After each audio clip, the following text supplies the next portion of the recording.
अब इंडिया जो है उसने भी रिसेंटली एक टेस्ट किया, और वो जो टेस्ट था उसने ये देखिए वो चाइना के हर एरिया में हमला कर सकते हैं।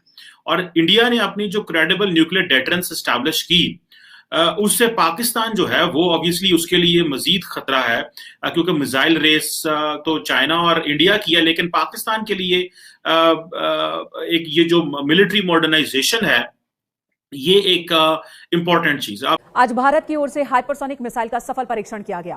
पलक झपकते ही पूरा पाकिस्तान भारत की जद में होगा, ये इतना ज्यादा बड़ा कदम है। भारत की इस हाइपरसोनिक मिसाइल ने पड़ोसी मुल्क की टेंशन भी बढ़ा दी है। चीन पाकिस्तान की कह सकते हैं कि नींद उड़ गई होगी। भारत ने इतिहास रचा है। रक्षा के क्षेत्र में एक बड़ी ताकत अब भारत के नाम है। भारत इस तरह की मिसाइल क्षमता वाले कुछ चुनिंदा देशों की लिस्ट में शामिल होने वाला देश बन गया है। प्रोग्राम है एक ऐसी चीज है कि भारत बड़ा कंट्री है, हम उनके पास फौज ज्यादा है, वो मारेंगे, ये करेंगे, वो करेंगे, और उस पे हम गुर्बत से गरीब तरीन होते जा रहे हैं। मिसाइल सुपरसोनिक गति से बहुत ही लंबी दूरी पर हवाई खतरों को रोकने में सक्षम है और इस मिसाइल की मारक क्षमता 100 से 200 किलोमीटर की है।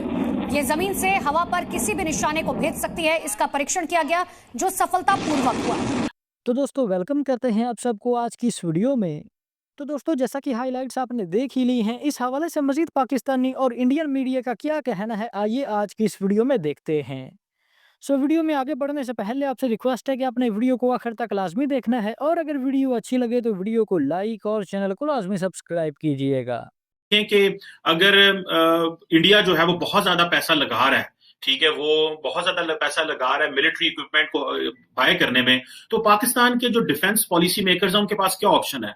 क्या हमारे पास फंड्स हैं कि हम artificial intelligence, big data analysis, quantum computing और क्वांटम सेंसिंग एंड बायोटेक्नोलॉजी में पैसा लगा सकें? क्योंकि अभी जो इनोवेशन होगी वो साइंस एंड जो अभी जो टेक्नोलॉजी पैसा लगेगा वो साइंस एंड इनोवेशन पर लगेगा। और मॉडर्नाइजेशन चाहिए आपको कन्वेंशनल फोर्सेस में भी और न्यूक्लियर फोर्सेस में भी। और अगर पाकिस्तान ने इस चीज के ऊपर ध्यान ना रखा, पाकिस्तान के डिफेंस प्लानर्स ने ध्यान ना रखा, तो जो जो डेटरेंस पाकिस्तान ने एस्टैब्लिश की है, क्या वो हमसे वापस जा सकती है? क्या इंडिया जो है वो पाकिस्तान से बहुत आगे निकल जाएगा? क्योंकि एक तरफ तो हम देख रहे हैं कि जी चाइना की और जो एक यूनिक मिसाइल कैपेबिलिटी है, ये अब इंडिया उसको मैच कर रहा है अपने बैलिस्टिक मिसाइल डिफेंस शील्ड से और हाइपरसोनिक क्रूज मिसाइल से।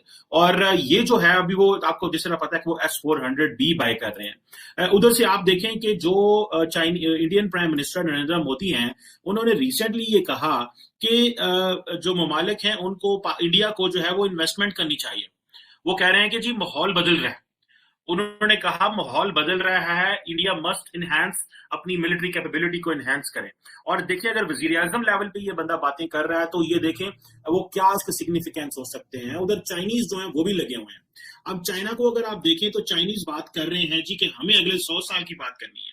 जो इस वक्त प्रेसिडेंट शी है वो माजी को देखते हुए वो रेजोल्यूशंस नए एस्टैब्लिश कर रहे हैं। वो समझते हैं कि जो मौजे तंग या तंग शेपोंग जो कर चुका है उससे मुझे आगे जाना है। तो वो जो रेक्टिफिकेशन मूवमेंट आ गई है यहाँ पे। अभी अमेरिकन ये समझते हैं, रिसेंटली आपको पता है कि जब चाइना ने अपना जो टेस्ट किया तो अमेरिकन ने कहा ये स्पुतनिक मूवमेंट है। तो यूनाइटेड स्टेट्स के जनरल मार्क मिली है जो चेयरमैन है जॉइंट चीफ ऑफ स्टाफ के, उन्होंने कहा ये एक स्पुतनिक मूवमेंट है फॉर अमेरिका के हाइपरसोनिक मिसाइल जो डिजाइन किए गए हैं। और ये देखिए अगर अमेरिकन के लिए इतना बड़ा चैलेंज है and India want to compete it, तो ये जो प्राइम मिनिस्टर नरेंद्र मोदी ये कह रहे हैं कि हम LSE के ऊपर जो इन्वेस्टमेंट करेंगे, या वो इसराइल के साथ जो अपनी 10 इयर्स डिफेंस पार्टनरशिप कर रहे हैं, या वो फ्रांस के साथ अपनी जो नेक्स्ट लेवल की डेवलपमेंट्स कर रहे हैं, पार्टनरशिप कर रहे हैं, वो क्वाड के साथ जिस तरह इंगेज हो रहे हैं, this is something which is very much cause of concern for Pakistan. हमारे पास जो अभी जो बिपिन रावत को देखें, जिस तरह वो मिलिट्री मॉडर्नाइजेशन और जो थिएटर कमांड्स की बातें हो रही हैं, ये पाकिस्तान के लिए बड़ी एक अनोइंग सिचुएशन है जब हमारे पास फाइनेंशियल रिसोर्सेस नहीं है। मैं देख रहा था कि जो इंडियन नेवी है उन्होंने अपना एक फर्स्ट जो डिफेंस ऑर्डर है इंडियन मेड इजरायली पायलट्स जो पिस्टल्स का दिया है, ठीक है जी। और ये मेड इन इंडिया पिस्टल्स हैं, ठीक है जी। इसको इजरायली मसादा 9mm पिस्टल है, जो कि एक चीज तो छोटी है, लेकिन वो जो इंडिजनाइजेशन और जो लोकलाइजेशन की बात कर रहे हैं वो एक that gives them a lot of value. और ये मिलिट्री एंड सिक्योरिटी डेवलपमेंट्स हो रही हैं जो कि चीन के हवाले से देखी जाए और जो इंडिया के हवाले से देखी जाए। ठीक है जी। अब देखें आपके जो एक की रेजोल्यूशन प्रेसिडेंट शीपिंग एस्टैब्लिश करने हैं कि वो जो एक हिस्टोरिकल एक्सपीरियंस है 100 ईयर्स जो चाइनीज कम्युनिस्ट पार्टी का, उसको वो रिवाइज कर रहे हैं। और आपको पता होगा कोविड के बाद जब आया और जो गलवान का इंसिडेंट हुआ उसके बाद हमने 30-35 मिसाइलें टेस्ट कर ली। तो दिन ब दिन हमारी जो मिलिट्री माइट है और जो मिलिट्री ताकत है उसको हम बढ़ा रहे हैं।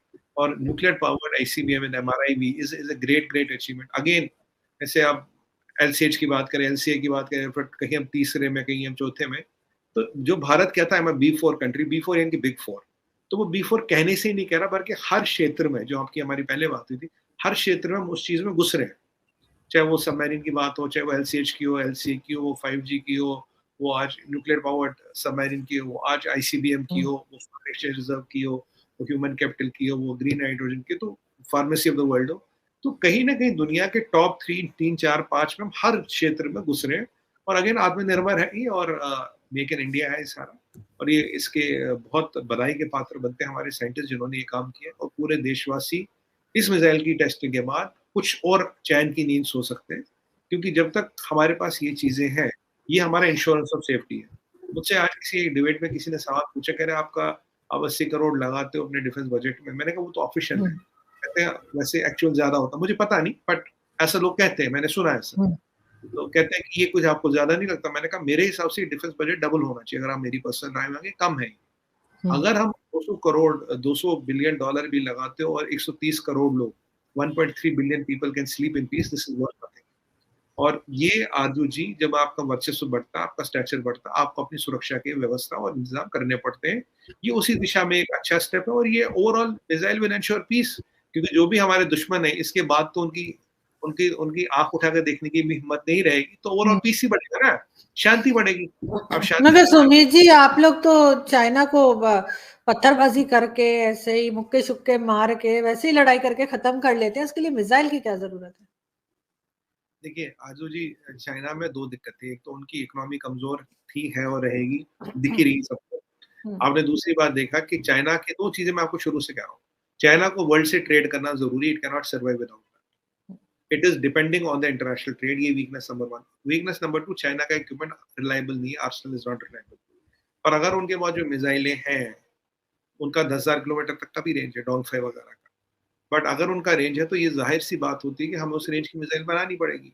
देखिए चाइना पे तुम हर हालत में भारी है, चाहे वो लात हो, बात हो, मुलाकात हो, डंडा हो, लाठी हो, या कुछ भी हो, हम तो उन पे हर बार में भारी है। अब ये जो मिसाइल हमने बनाई, इसलिए हम उन पे भारी पड़े गए। अब देखना, चाइना जरूर एतराज करेगा इसका। अगर हमारा प्रतिद्वंदी ध्वंसक शक्तियां, डिस्ट्रॉइंग पावर्स एक्वायर कर सकता, we have to match the power. Basically क्या होता है, जब अब चाइना को पता लग गया यार हमारे पास भी ये है, और जितनी दाएं बाएं जितने भी दुश्मन है सबको पता लग गया हमारे पास ये है, तो वो अब सोचेंगे। वेल तो दोस्तों, ये थी हमारी आज की वीडियो। इस तरह की मजीद वीडियोस देखने के लिए, पाकिस्तानी और इंडियन मीडिया का रिएक्शन देखने के लिए वीडियो को लाइक और चैनल को लाजमी सब्सक्राइब कीजिएगा। तो हाजिर होते हैं एक नई वीडियो लेकर।